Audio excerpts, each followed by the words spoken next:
Thank you very much. Afternoon to both President Sasso and President Ramaphosa. President Ramaphosa, on the issue of the 6 African heads of state, you had a meeting yesterday virtually. Just are you able to enlighten South Africans and the African continent and the world at large on what was the basis of the discussions that took place yesterday between the 6 of you as the presidents, and when exactly will you be heading to Russia and to Ukraine?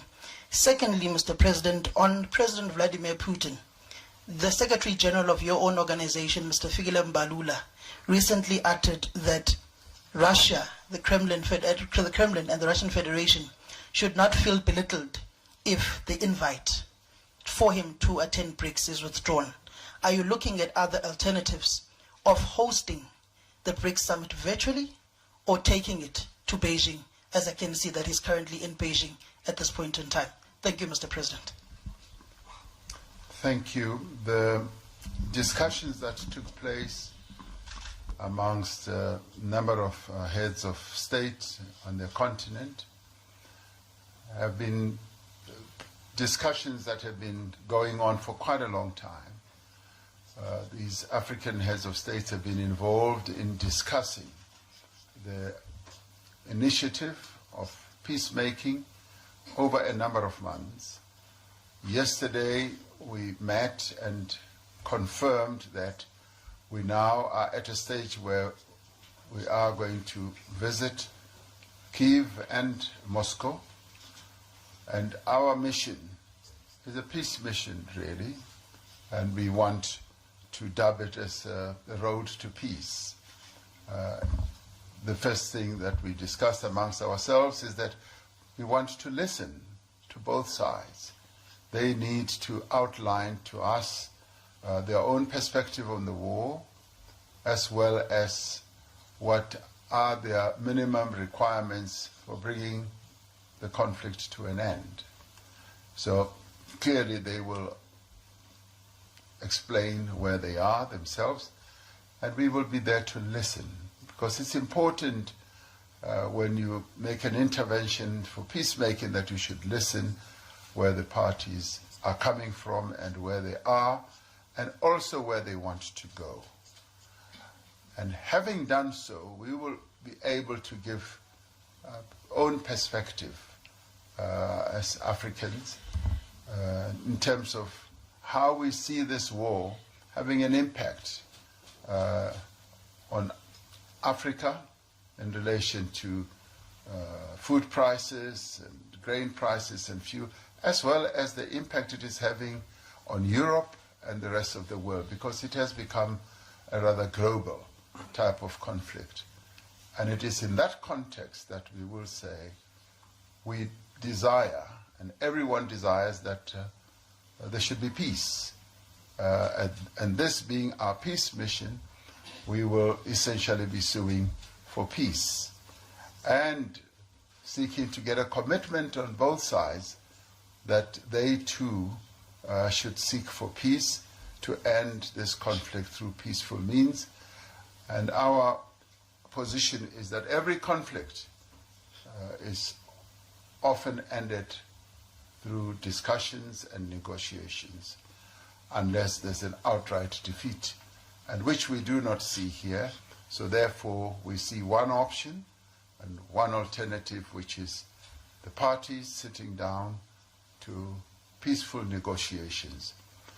Both of them say to us, yes, we're ready to negotiate, and we've been talking, but we would like to reiterate that conflicts of this nature that are having such an overriding impact on the lives of people should be negotiated. People should sit down and they should lay out precisely what they see as an end game. Where is this all going to end? And it is in that context that we will be able to have discussions. So that is what we were discussing amongst ourselves, and that is what we will be going to engage the two presidents on. As regards what the Secretary General said, maybe you should go and ask him The last time one of you tricked me. The issue of President Putin attending the summit, the BRICS summit, as I've said, is being discussed in the light of the International Criminal Court having issued a warrant for his arrest. So we, as South Africa being the host, obviously we have to discuss this and come up with a clear position. Much of what you hear being said around is really just talk. It's real talk. As I said at one press conference, in the end you will hear from me. I will be the one who will say this is what is going to happen. You point to your watch. In politics time is something that is lengthened quite often. So you will hear from me, my good friend, and we will be able to announce precisely what is going to happen with regard to the BRICS summit. Thank you very much. Muito obrigado, Suas Excelências. Questions as per the agreed format with media colleagues, and we'll give the first question to Carlos. Carlos, do you have the mic? Thank you very much. President Ramaphosa, President Marcelo Rebelo de Sousa, you said that you have signed an agreement in defense.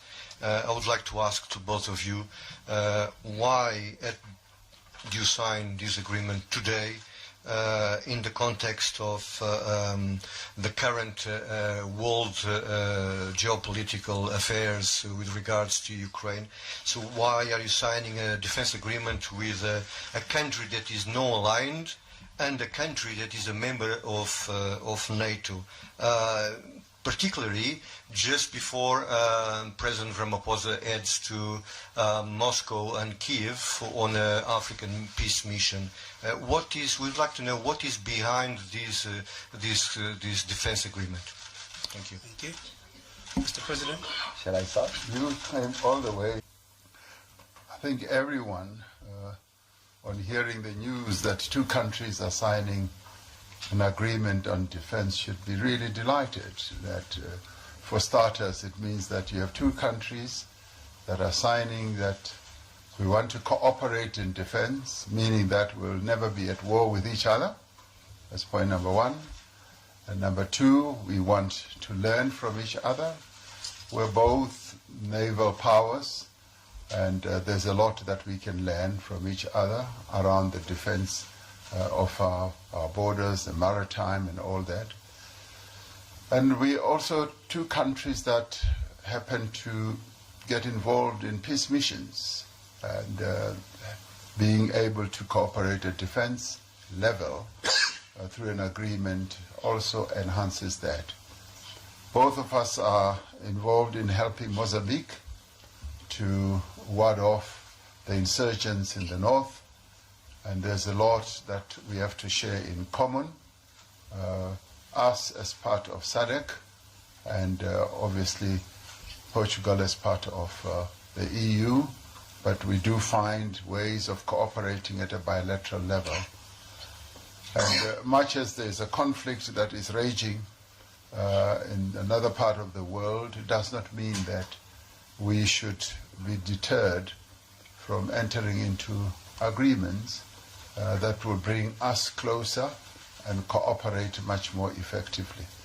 Issues of technology that we have to share and talk about, and this agreement is a really great signal to both countries and to our peoples that South Africa and Portugal are two countries that cooperate and want to cooperate at a number of different levels, not only in trade and politics and investment, but in a number of other more complicated areas. So you should be applauding and celebrating that these two countries are cooperating at defense level. Thank you. Thank you very much. Yes, well, então eu começo para dizer que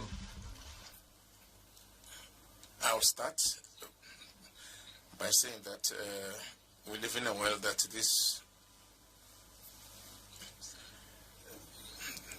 the things do not end now. It's not that because they began with Ukraine, but it is important and it's evident that there are other scenarios that demand our intervention so that we can keep the peace. And the scenarios that we have to get involved. So this is in the case with the cooperation between Portugal and our brothers in Mozambique. And currently, the cooperation between Mozambique and Portugal it's mainly to guarantee the territorial sovereignty as well as security that is happening now in Mozambique with regards to terrorist attacks. South Africa has played a big role in the initiative, African initiative, much more open. Other than that, we are very much worried and concerned with regards to peacekeeping and security in every continent, namely in the African continent, where Portugal, within the United Nations, has peacekeeping force in other countries, such as the Central African Republic as well as Mali. And other than that, there is a cooperation in the domain of science and technology